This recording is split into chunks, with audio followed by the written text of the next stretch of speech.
Hello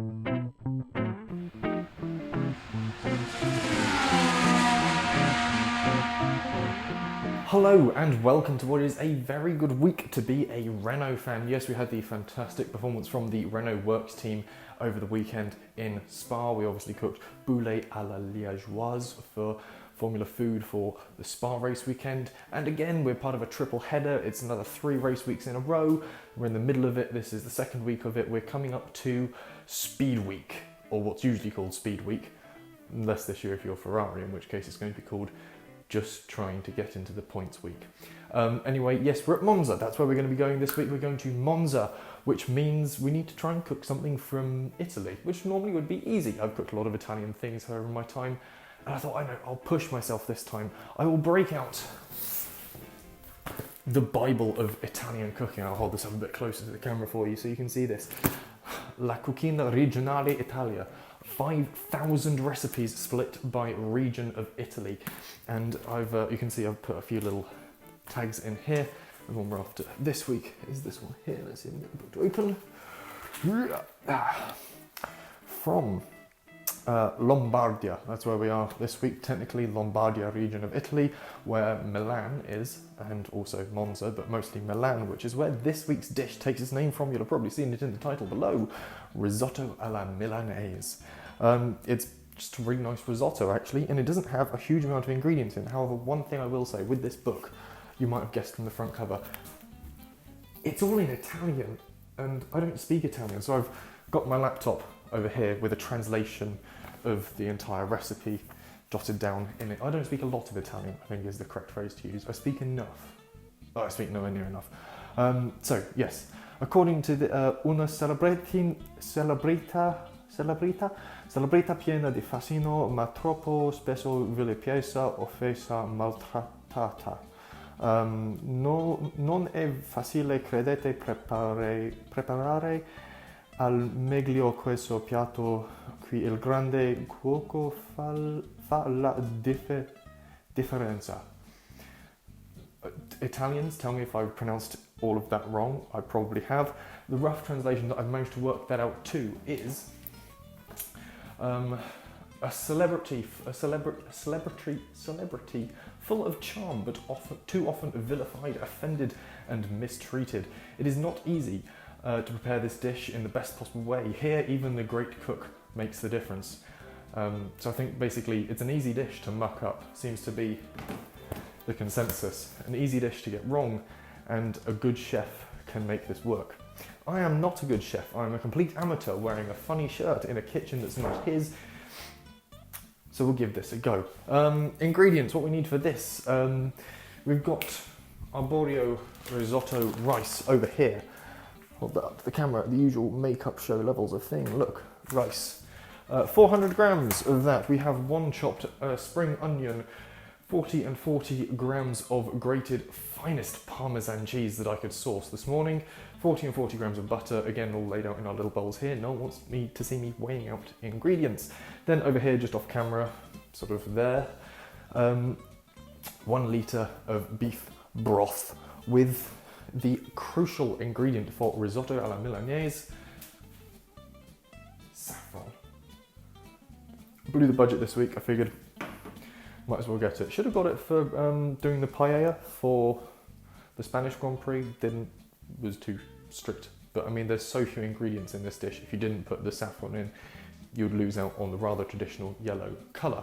Anyway, it is time we ought to get cooking. So the first thing we need to do, soak the saffron pistils, is that what they're called? Saffron pistils, the little strands of saffron. I've got them soaking in the broth, that's what it says to do here. Soak the saffron pistils in the boiling broth in a bowl to give it flavour and colour it intensely yellow. Then remove the sheets and keep them for the final phase. We're just going to ladle it all in. I should point out once again, if these ingredients sound like they're coming to you in broken English, or not ingredients, if the method for this sounds like it's coming to you in broken English, that's because it is my best translating work from the cooking Bible. Anyway, in a saucepan, fry the finely sliced onion together with the marrow. That was it. There's one ingredient missing from this week. It's going to immediately start making Italians cry, and it's the fact that I could not source bone marrow for this dish. I'm incredibly sorry. Usually you'd cook this dish with like a beef or an ox marrow, just add a little bit more meaty flavour. I'm just going to be relying on my beef stock to add that in. If I can find bone marrow for another time, I will try and redo the recipe, perhaps put it up here or at least put it on Food Tribe so you can see. But I apologise to Italy. Anyway, yes, in the saucepan, fry the sliced onion, which we've got here, in half of the butter over a very low heat, as long as it's not too brown. Before what? Removing it? Okay. Before removing the heat? I don't know. Again, the original recipe isn't in English, so let's get this party started.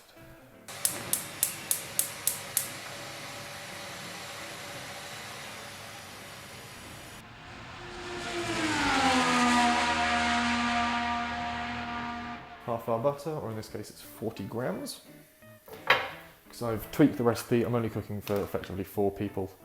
The recipe, the original recipe at least, gives instructions for 6.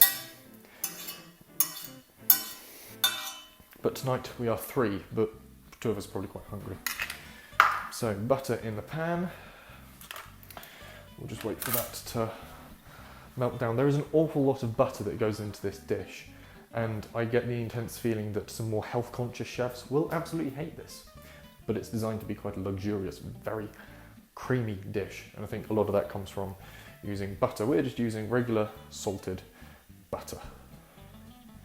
Come on, melt down. That is a lot of butter. That is...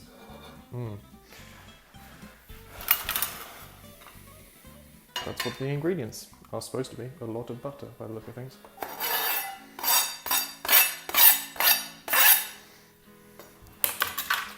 So we've added our onion.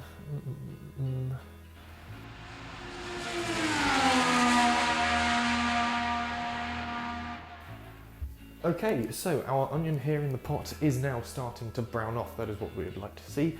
The next thing we need to do is toss in our rice. We have 400 grams of our arborio risotto rice. We're just going to dump the lot in, toast it off. That's the next thing we need to do. According to the instructions over here, toast the rice, move it around with a wooden spoon to make sure it doesn't stick to the bottom of the pan. So here goes nothing.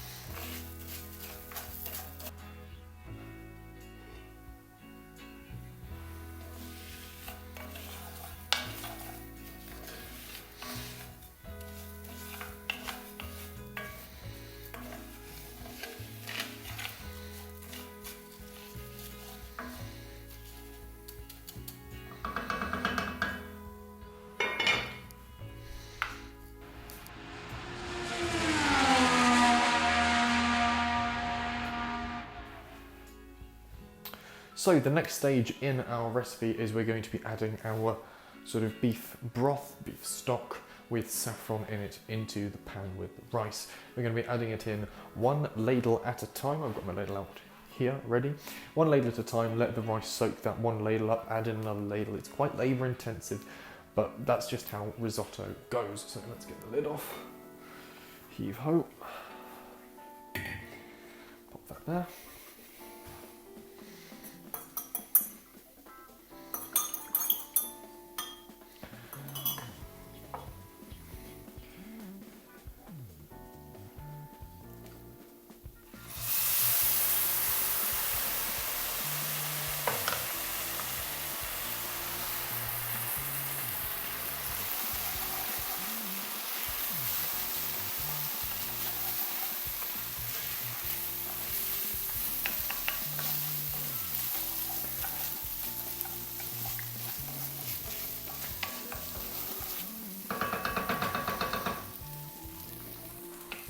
One ladle in, and we'll just keep going in this manner. Just pour it out into the ladle.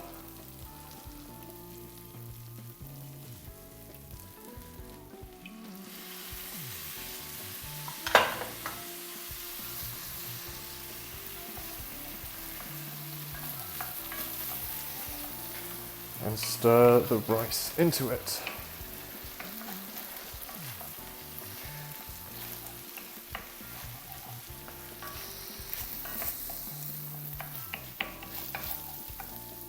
Seems to be working.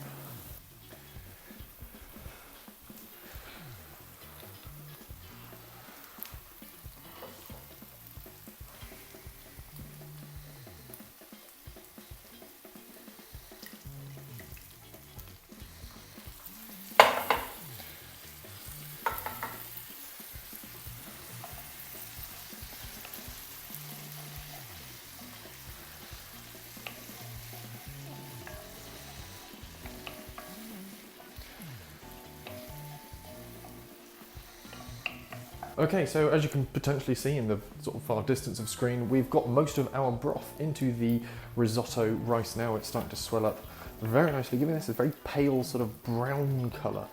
Hopefully that's going to sort of yellow up once we add in the remaining butter and all of the cheese. Cheese.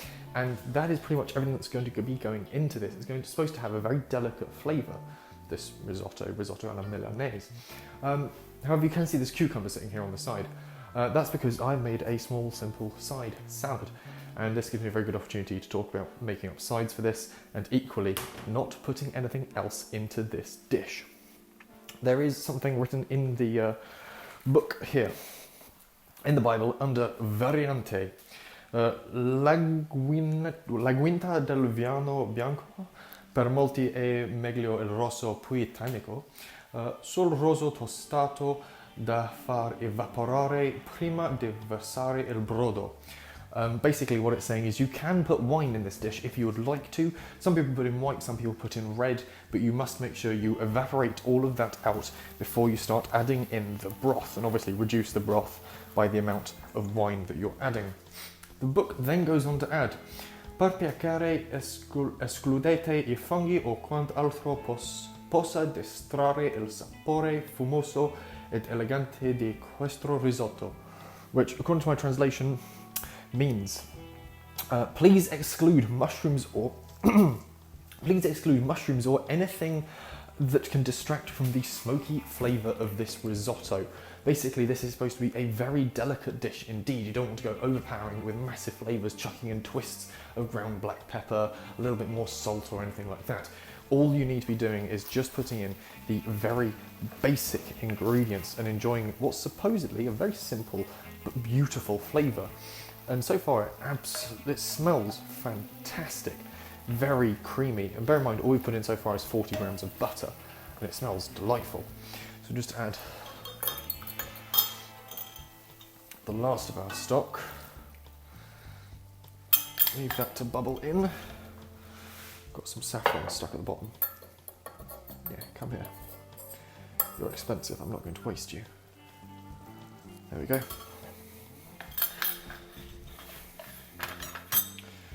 So that's all of our saffron broth into the dish, giving it sort of light brown colour. I'll bring the camera over in a second so you can see what I mean by this sort of light brown colour that we're talking about. But otherwise, it is a very delicate flavour. You don't want to go overpowering, like they said, chucking in mushrooms or chucking in ground black pepper or garlic or anything else like that, or any other herbs, spices. Just keep it plain and simple. That way you won't upset the Italians.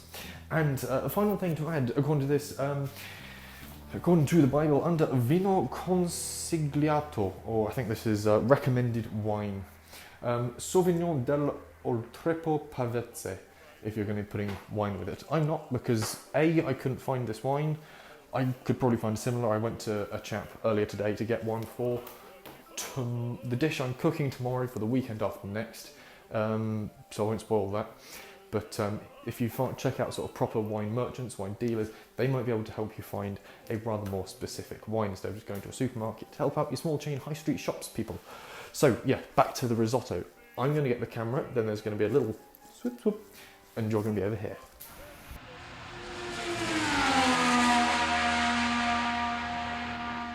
It looks really quite nice over here on camera because you can see it looks a lot more yellow than it actually appears to be to my eyes, but then again, I'm colourblind.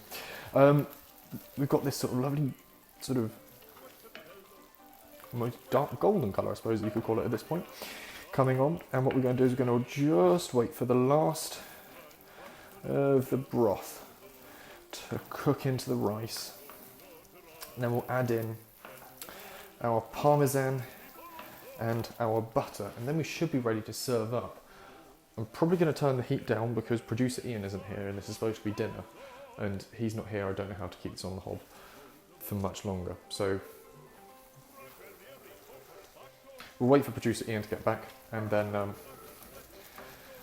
we'll start the final steps. Definitely need to turn the heat down because we're starting to get the rice stick to the bottom of the pan. Oh no.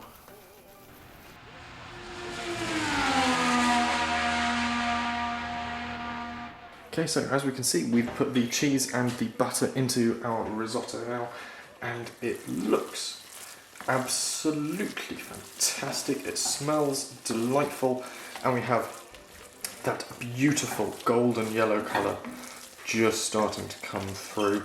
We'll just give it a second or two more to simmer through, and then we'll be ready to serve that up. Perfect.